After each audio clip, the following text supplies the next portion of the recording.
Hello, everybody, and welcome to Chapter 13, Achieving Energy Sustainability. And here we're going to be talking about renewable resources like solar power or hydroelectric. All right. All right. So basically, we need to learn how to use less energy through conservation and increased efficiency. And it could be partially increasing miles per gallon in gas, but that's not really a drive of renewable energies. Right? And so really need to learn how to reduce the amount of, for instance, electric that we're consuming on a daily basis. And that is either using efficient electronics that use less electricity or having um, sort of rules in place that would limit the amount that, say, a corporation is able to use in any given period of time. Right? All right, and so we need to find these new ways and implement them to decrease our energy use overall across the board. That means from the personal use to the corporate use. All right, it potentially could lead to a tiered rate system where if you're a heavy user, you're going to be paying a larger amount of money in your electric bill. For instance, if you are a less consumption user, you will be paying less per. Right? So encouraging people to use less electricity, for instance, throughout the day means that they're going to be paying less in a bill long term, which means that they should eventually move towards using less electricity during the day. Again, we talked about peak demand when we talked about how a power plant will produce energy, and peak demand is just the maximum amount at any given time of electric demand on the system. All right, peak demand for that electric, for example. All right. We have to look at sustainable design. How can we better design things? And for instance, would be better um, efficiency when we're developing a neighborhood, all right, centralizing things in a location, building up instead of out. All right, so patchwork example would be that I gave in class. A great example to use how they're pushing to centralize all of their process stuff, and then they are going to build up. So moving shopping centers closer to a designated area, moving any shopping needs that you would need to a smaller area, building high-rise apartments, high-density location of people.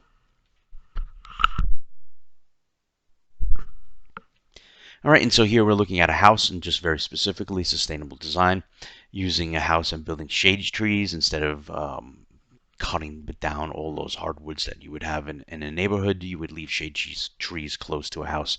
And the shade basically blocks some of the solar energy, thereby doing some cooling effect during the summer months. Adding in skylights in your house, which allows natural light to filter in so that you do not have to turn on an electric light bulb. All right, high efficiency windows. And this could be used for both hot and cool environments. All right, during the winter, you want a really efficient window that's going to insulate and not release a lot of heat back out into the environment. And during the summer, you want to insulate to keep most of that uh, really intense solar radiation out. All right, so you'll use high intensity windows. Could involve also sort of a shade system. Using insulation properly in a house or insulating cracks in your windows so you're not letting any of that precious cool air that you have in the summer months out and any of that amazing warmth in the winter. All right. Having high efficiency heating and cooling systems. So instead of having a cooling system that is 35 plus years old, you're installing something that is made with new technologies which would limit the amount of fuel being used, be it electric, be it gas, be it for oil, heating oil. You're going to have a system that is basically much more efficient. All right. And then insulating the foundation and the floors of the basement. All right. By doing this, you're actually creating a controlled temperature environment. So if you have a basement, you go down it in the winter, you'll notice that it is actually a little bit warmer down there than up on the upper floors if your heat is actually low. And then in the summer, when your AC unit is really, really trying to work hard to keep the top upstairs cool, if you go into your basement, you'll actually notice a marked temperature change. Actually building your house appropriate to how the orientation of the sun is, so you're maximizing the amount of either heat that's radiating into your house or um, blocking it in the winter months. All right. So here we have the sun is coming up and it's going to maximize the amount of sunlight that is going to be hitting or radiating on both sides of the house. Right. You're also going to want to actually have your house situated such that one side of your house is always receiving maximum sunlight in the event that you have solar panels. All right, passive solar design. So it's basically construction design taking place so you're maximizing the amount of heat radiation, solar radiation that is being given to you by the sun. So you're taking advantage of that beautiful ball of fire that's in our sky and allowing the sun to do a lot of the heating. You can actually do this sort of in the winter months if your house isn't basically designed by this, by just opening your blinds, opening your shades, letting the sunlight radiate into your house, and then you'll notice the temperature actually markedly goes up considerably just through the use of that passive sun energy. All right, and then the thermal mass is just basically a property of a building material. So if you want a property to be cooler in a hot environment, you're going to use materials that have less thermal mass, so less ability to absorb heat, thereby radiating it back into the environment. Maybe you put the roof of your building, you paint it white, all right? And so you use, instead of the traditional black asphalt shingles, use a material that is actually can be white, so reflective, thereby shooting back most of that solar radiation, that light back out into the atmosphere, which then basically keeps your environment cooler. Or if you're in a cold environment, using materials that are going to retain the heat longer term than the traditional technologies that we use today, or materials that we use today to build houses. All right, and so basically, this is just a breakdown of how to build that house, right? You're going to use that solar energy to heat your house, which thereby reduces your electricity bill if you are basically consuming electricity to produce heat. And then you're looking to build your house so that the sun's rays are effectively being caught, right? Using that extra heat, the free heat from the sun to heat your house. All right, and here you have an example. Right, during the summer, you have an overhang on your house, which is blocking the sun because the sun is higher in the skyline. It's going to block the sun that's coming into your house. Install window shades in the summer and have the window shades down, blocking the solar radiant heat from entering your house, and then basically heating this or absorbing the heat. Right, during the winter months, keep that where the sun is low in the skyline. Keeping your blinds up during the day, allowing that winter warmth or winter sun to radiate and heat the absorbing material on your floor, and thereby radiating the heat in the rest of the house. All right, so summer months, you have a little bit of overhang, or maybe you have a big tree over here. The tree is basically blocking the sun from coming into your house, keeping your house a little bit cooler. And during the winter months, again, having the blinds open and just allowing that heat to come in. Right? Proper house design, which hasn't always been the situation when we've designed houses in the past. All right, looking on to potentially renewable energy sources, things that can be regenerated indefinitely, right? And like example, solar radiation can be used indefinitely, right? That sun energy is always going to be here as long as our sun is active, all right? A non-depletable, an energy source that cannot be used up, right? So we do have potentially renewable resources, one of them being wood, all right? That's not really something that we should look to long term to live on, to produce our energy or our heat requirements, but it is a renewable resource. We can grow more trees. All right, but we need to get back to a place where we need to use energy sources that are non-depletable, right? Things that are going to be there no matter what we do. All right, solar energy would be an example of that, and then we're going to look at a couple others in the rest of the chapter. All right, again, this word renewable, all right, renewable can be something that we're consuming like wood, but we're managing that energy resource, right? But we really want to get to a non-depletable point. We want to have energy resources or energy supplies that are giving us energy nonstop without ever running out. All right, and so here we look in this diagram we saw in the previous chapter, non-renewable energies. Sadly, we still use 87% of that to produce the energy we need. 13% is only renewable. All right, this number needs to increase, but because non-renewable energies are still so cheap, basically we're going to not really invest the amount of money that we should into renewable energies. All right, going further, breaking it down, we can see what these consist of. Hydroelectric, which would be your water power, solar, wind, and geothermal is 8%. And then you still see that we're using combustible renewables. And so combustible renewables would be wood and waste as 77% of it. So we're still burning, basically, releasing sort of those carbon dioxide or other greenhouse gases into the environment, which is something that we must break away from if we want to change this ever increasing trend of global climate change. All right. So here we go, breaking those 7%. So now this is the stuff that's actually what we would consider clean energies. All right. And so we'll break it down even further. Biomass, and here we're looking at still a combustion system. So we're using corn oils basically to produce fuel, or we're taking the corn and making ethanol and burning that ethanol, which is vastly much cleaner than actually even burning natural gas, which is even the cleanest of fossil fuels, the natural gas. But we need to get away from this biomass. All right, we really, really need to start investing in significantly in solar technology, which we see is only a very small percentage of the electricity that is being produced. Geothermal, which is basically somewhat here used here on the eastern part of Long Island, so from Riverhead Township out. Basically, you're using, and we'll see, you're using the earth basically to heat and or cool your environment. Wind energy, which would be your turbines. Shelter Island would be, Block Island. Block Island would be an example of a fantastic community that has invested money in three or four large windmills, which produce electric all the time, continuously for their entire island. All right. And then hydroelectric, your dam energy, all right, capturing that energy, all right. So not so good. Definitely something we should still get away from, but an alternative if we're stuck and we still are hooked on the combustion engine. Hydroelectric, um, clean energy. For the most part, we're talking about dams, and dams, while producing clean energy, do actually have a negative impact on the environment. But bundled into this, we can also use tidal energy in this hydroelectric. And so tidal energy is something that we should definitely be tapping into. It would be consistent energy around the world all the time. You always have a tide that's going in, you always have a tide that is going out, and we can capture that energy.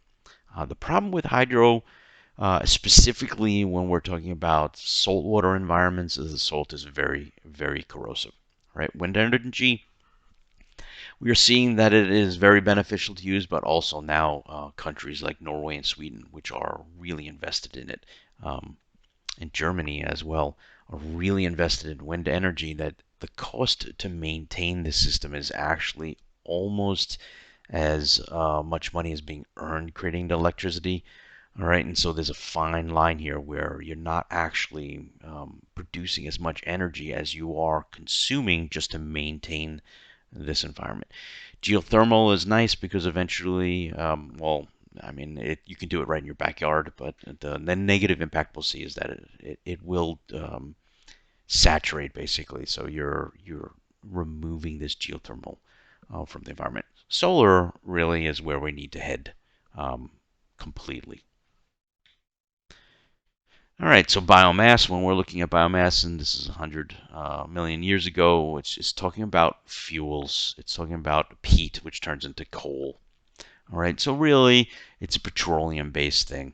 Um, it could also be nuclear fission. It could be plants that we're taking, manure that we are burning. These are different things that are going to add from the biomass. It's just energy from the sun, but put into uh, um, organic means, right? So, what is the modern carbon versus the fossilized carbon? Biofuels would be considered the modern. We're taking corn, like I said, for example, making a liquid fuel.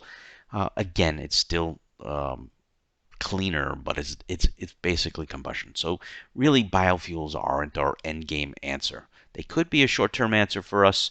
Um, Car companies did actually try to use biofuels, but it actually turns out that it was is more cost inefficient to produce this fuel and get it to you at the gas pump. Right, and so if you're ever driving around and you see E85, which is still an available fuel because cars do use it, E85 is basically a mostly alcohol-based fuel with little petroleum in it. All right, and so modern is basically anything that has recently been added into our atmosphere. Fossil fuels are things that have been locked up for a long period of time, been made many, many, many millions of years ago, and that would be your crude oil or example carbon. Right? Carbon neutral is basically you're consuming as much of the CO2 as you're actually producing, so you're not really adding anything to the atmosphere. And this is a big push for corporations. Governments will and have started to actually push this carbon neutral sort of thing, and almost like a tax rebate to them. If you're producing X amount of CO2, you also need to be consuming X amount of CO2 at equal or slightly more value to make it carbon neutral. Wood, charcoal, and manure are basically solid biomass things. Charcoal is something that you can get from wood. It is a renewable resource of biomass, but is again fossil fuel. And manure is just taking an animal byproduct and burning it, right, as a fuel source. Again, short-term investment. If we needed energies in a particular location, this might be something that we consider actually using. Long-term, definitely want to move away from solid biomass fuel sources. Woods should not be burned to produce energy. All right, but you'll be surprised that a majority of the world still heats their houses with wood. All right. All right, so when using wood is basically unsustainable if we're continuously cutting it down and we're not letting the forest grow back. So it's something that we need to tend to. Charcoal is lighter than wood and contains twice as much energy per unit weight, but it also produces a lot of the CO2 still. It produces less smoke. So if we're forced to use wood as a heating source, we should be using charcoal to actually produce that heat instead of using the raw wood to do that, right? And so to make charcoal is really still through a process of consuming energy. So really not a very good source to use. Liquid biofuels again is sustainable because we are basically growing that product and then making the alcohol or biodiesels, as they say, to do it. So here you go. Ethanol basically is converting starches and sugars from plants into alcohol and CO2. Right? So we're burning this, we're releasing this a little bit because it's through the process of fermentation. Right? So even through this process of making this biofuel, you're releasing CO2 into the environment. Then you're going to burn it, and you're actually going to release a little bit more into the environment. All right? So really something we need to get away from. But I did mention that car companies did use flex fuels. They tried to use flex fuels. It was like their attempt to sort of say, look, we're trying to make things better. All right, and so it's a mixture of gas and ethanol. And basically, you could run your car on it. It can run on straight gasoline, or you can run on flex fuels. So it's mostly alcohol with a little gasoline mixed into it. Disadvantage of that is you're burning a heck of a lot more of this because ethanol is going to burn much, much faster than actually gasoline. All right, so hydroelectric, like I said, is capturing that kinetic energy, the force of the water moving past a particular environment, thereby turning a turbine, which then turns the magnets in your generator, creating electricity. Running a river basically there is no dam, or it has a very low dam, where the water's just passing by and you're capturing that energy in like a wheel motion. Um, The greatest example I can do this is like a grist mill back in the 1700s, where they were grinding particular products or cutting wood or lumber. They would just capture that energy in sort of a water mill, and then using that energy. All right, not a very effective means to produce electricity. Can definitely not produce enough electric to power an entire sort of city. But at a very basal level, small level, you can actually produce good enough electricity on your own at a house because the water is continuously going to be running, provided there is no droughts. If you have a river that dries up, you cannot use this method to do it. Water impoundment is building a storage area or basically a dam, right? And so the Hoover Dam would be an example of us, the largest of our dams. All right, produces a tremendous amount of energy. All right, but you're water impounding, meaning you're stopping the natural flow of water in that river, and you're basically impacting the natural environment in a negative manner in order to impound that water and make an artificial lake, so to say. Tidal energy, like I mentioned, this is something that we should invest in heavily here, even in the East Coast, right here on Long Island. We have tides. It would be a fantastic source of energy. They're continuous. They're always moving. We can always get the energy. The issue with that is, again, that saltwater environment makes it very tough for us to keep stuff in it without it corroding and being broken down. All right, so here you have your hydroelectric energy in your dam. So, an example with Hoover Dam, you're impounding the water. You're making a reservoir on one side. All right, you have small intakes that would come through. As that water passes through, and you're controlling that amount of water, you're turning your turbine, which then is going to turn generator, which is then going to produce electricity out in the environment. So in Hoover Dam, at any given time, they'll probably, I think they have 8 generators.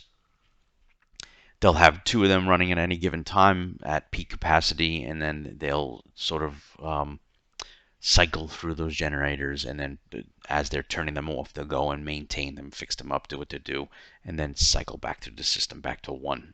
I believe there are 8. There could be more, but I believe there are only 8 full-time generators in the facility.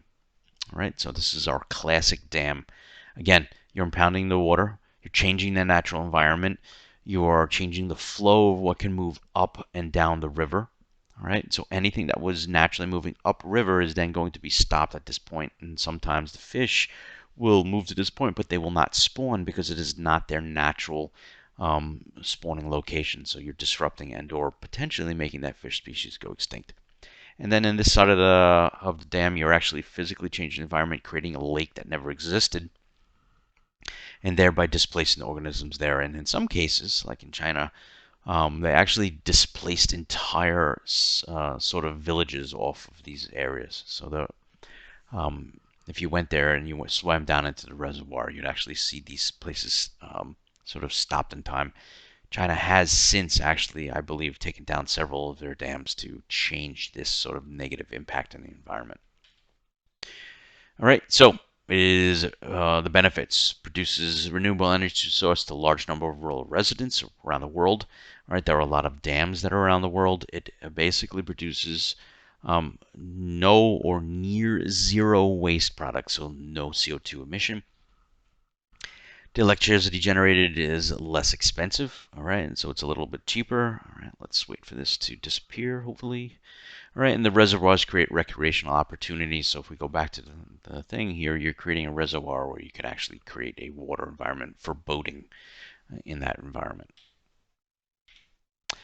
Of course, there are always negatives with everything that we have that is positive. All right, and so it floods agricultural lands, disrupts people, and forces people to relocate. It can interfere again with the organism's growth. It basically totally destroys downstream ecosystems, and siltation occurs, and basically where you have an accumulation of that silt building up, and then that happens in the impoundment area. So in the reservoir, you'll have silt building up eventually on the bottom. Right, so eventually, if you're not dredging this out or cleaning the reservoir out, this intake potentially could get clogged with silt. All right, wind, geothermal, and hydroelectric. All right, and here we look in the United States, the sun energies. You'll see that a good portion of the southern and the southwest would be a place where we should be harvesting sunlight continuously. Places like Alaska are going to have a diminished amount of sun capturing ability, which means probably they're not going to rely very much on solar energy as a sole source of energy. All right, very little solar intensity here compared to Southwest United States. So big difference. All right, here they're going to be using a tremendous amount of sunlight. In Alaska, potentially, probably not so much. All right, so active solar heat is basically capturing the sunlight with advanced technologies. And so those technologies that include solar water heating. So I'll have a panel outside where water is passing through, heating the water up just from the solar energy and then back into a water capture tank. Some people will use this method to heat their pools in the summer. All right, so they'll have a pump. It pumps water through this sort of capture, sort of glass panel system, and then that water or piping system. And then that water is heated by the sun and pumped back into the pool. Photovoltaic would be your solar panels. They're using chemical process to actually create the electricity.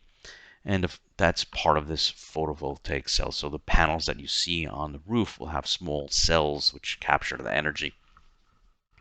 And then large scale thermal transmission. This is when you see someone or see a location where you have a central mirror or heat source and mirrors that surround this sort of spire in the middle of a desert or a tower in the middle of a desert. And that tower then will basically superheat water and then boil. And then again, we'll go right back to that superheated boiled water will then turn a turbine, which turns the generator to create electricity. All right, what are the drawbacks? Excuse me, what are the benefits of active? All right, so you're generating hot water or electricity without producing this. Right here is the key thing that we're worried about. Producing electricity on hot sunny days, the demand for electricity is high. So when you have your AC cranking your solar panels on a very bright sunny day, will be producing a lot of heat. And it really is during the peak demand hours which you're going to be producing that, which means you do not really need to build the fossil fuels. All right, photovoltaic systems are potentially less expensive to run long term. The problem is the initial cost of installation will sort of be a prohibitory thing for people. What are the drawbacks? Well, we're only looking here in the United States. Solar panels are, like I said, expensive. All right, and they do have a shelf life, so they won't last forever. You'll have to continuously replace them. All right, and so what do we do with all those photovoltaic cell panels, those solar panels, basically, that contain really, really nasty chemicals? How do we dispose of them? Do we have the process to dispose of them? And unfortunately, we don't. Which so means when you have to replace the solar panels that are in a house, those panels will then basically be going to a garbage dump and polluting the environment. So yes, they are really important for us to do, really important for us to move towards, but we have to absolutely put in place a disposable or a recycling system to get these things done. All right. Uses basically a lot of water and energy to make. We have no real way to store the energy, so we need to develop better batteries. And batteries that we currently use, the classic battery current use, is really, really bad for the environment. All right. And there is also, again, what do we do with them? How do we recycle that waste? Wind energy, transferring that kinetic energy by moving the prop on your windmill and capturing that energy. Again, it's going to turn a generator generating electricity. It's fastest growing because it's the easiest to install. It is not potentially really dangerous for the environment, though you are going to use a tremendous amount of energy building it, and you're going to have to use energy to maintain it. All right, so you're still sort of not getting its full potential from the wind energy. And here you can see, just looking at installed wind energy capacity in diverse countries, and then the efficiency of the generated and the electricity generated by the wind, the country. So most of Denmark is being consuming their energy through wind, all right, but the United States is not consuming energy through wind, right? Energy is being produced in the United States by wind energy, but is not meeting demands of what we consume on a daily basis. It's only a small portion of it, unfortunately. All right, so we have the wind turbine, and I just want to get right to the picture to show you. All right, and so you have your turbine is going to move. Again, it is transferring that kinetic energy of the wind, moving the turbine to a generator somewhere to produce that electricity. All right, this is the same thing if it's in the ocean as versus on land. All right, and so what are the advantages? It's non-depletable. It's always an energy source. You go up even 200 feet above you. So if you're standing outside and look up, basically there's wind moving. Even the slightest amount of wind basically turning this turbine will generate a tremendous amount of electricity. Faster turbine obviously is going, the more electric it is producing. But you'll be surprised to know that there is a limiting system in here which doesn't prevent the, well, it prevents these from over moving. So the blades are always moving at a constant speed. They're never really moving faster than they have to actually damage the environment. All right, so after manufacturing installation, there's little energy used. But what we're seeing now is that these windmills are actually breaking down more frequently, and that's because it is a moving engine, basically, moving parts, and those moving parts will wear. Right, so we have to develop technologies where these moving parts, going back to this slide, these moving parts here, the blades, the actual inside of a turbine, are made from materials that last much, much longer before they have to be replaced. All right, and then wind farms can share the land for other uses. So if you're driving out east, you'll see that there are going to be windmills on farms, and those farms are being used for farming to produce a product, crops most probably, but they're also producing energy for the farm, probably producing more energy than the farm needs, and then that energy is pushed back onto the grid for us to consume as consumers only. What are the disadvantages? Basically, there's no battery backup. When, for the most part, when that energy is made, it's consumed. Again, we're relying on batteries to store that electric energy, and we are far from having very good batteries in the environment. People are usually upset having these built. They are actually pretty darn noisy. If you go out east, again, like I mentioned, you can stand by some of these, pretty close to them actually, or almost underneath them. Wind turbine. They're small on these farms, but you can hear a really significant noise. Right, so that's a real issue as well, and people hate them. For a very long time on the South Shore of Long Island, they wanted to build pretty large wind farms, and it has consistently been stopped by the townships on the South Shore because they don't want their beautiful shoreline to be wrecked up. So those extremely big mansions that are on the shoreline, if you look out and you see this beautiful water, you had potentially see turbines and they would be upset by it. All right. And then we have to worry about the actual impact to the living environment. So 40,000 birds are killed by wind turbines annually. So if we build more of them, we're going to see we're going to kill even more birds. Not something that we can actually sustain. Right? It is not something we can do. All right, and we also remember that bats are killed by wind turbines as well. And you have people like, ew, bats. Specifically given the situation that we're going in right now, if we're not eating them raw, bats are super beneficial to the environment. They're not only killing many, many tons of biomass when we're talking about insects that are potentially harmful to us, um, they are also sort of maintaining a status quo in the environment, a natural balanced environment. So they're really sort of a keystone species that we often don't look at. Here on Long Island, you can actually go to the local sort of environmental groups, and they'll give you bat boxes to put up in your house to actually promote their growth. All right, and so Earth's internal energy, that geothermal energy, you're capturing the heat energy. The easiest way for me to do this is just to show you a diagram to show you how it works. All right, so you'll have something in the environment in our house, sort of a heat exchanger.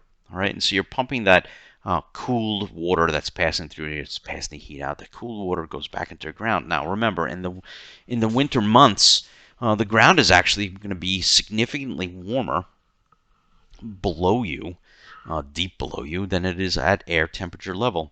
All right, and so you're taking that cool water, pumping it down into the warm areas below your house, and then pumping that warm water back up, and then the air is passed over a sort of a vent system, and that heat is then blown around the house. If you noticed that, and I passed through it pretty quickly, Iceland basically has almost all of their energy in their country is actually produced by geothermal energy, including even their heat source for heating of food. Basically, if you go to restaurants, they are solely on geothermal steam. So everything is basically steam cooked in Iceland. All right, so yes, very effective, very useful. Example I can give of geothermal use on Long Island would be the aquarium. When the aquarium was originally built, they wanted to conserve as much energy as possible, not consume as much electricity through this process to heat their actual aquarium, their tanks. So they had geothermal put in, installed.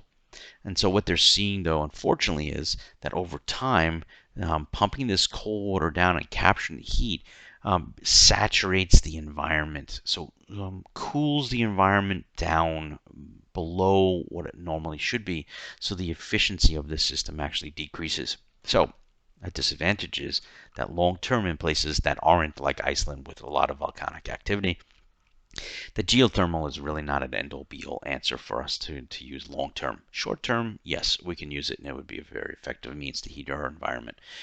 Again, moving on to the next thing. Um, Fuel cells or hydrogen fuel cells are very clean energy. Car companies have been sort of pushing this or aggressively researching this. It's catching that energy in the hydrogen, um, and basically producing electric through that electrolysis chemical reaction. All right. Disadvantages is actually it does deplete and you'll have to refill it over time. All right. So we are, I believe, at the end of the chapter. Yes, we are at the end of the chapter. Please review these. I will be posting the video up shortly. I will be posting the slides up to Classroom with the assignment that you should be familiar with already. Have a great day and stay healthy.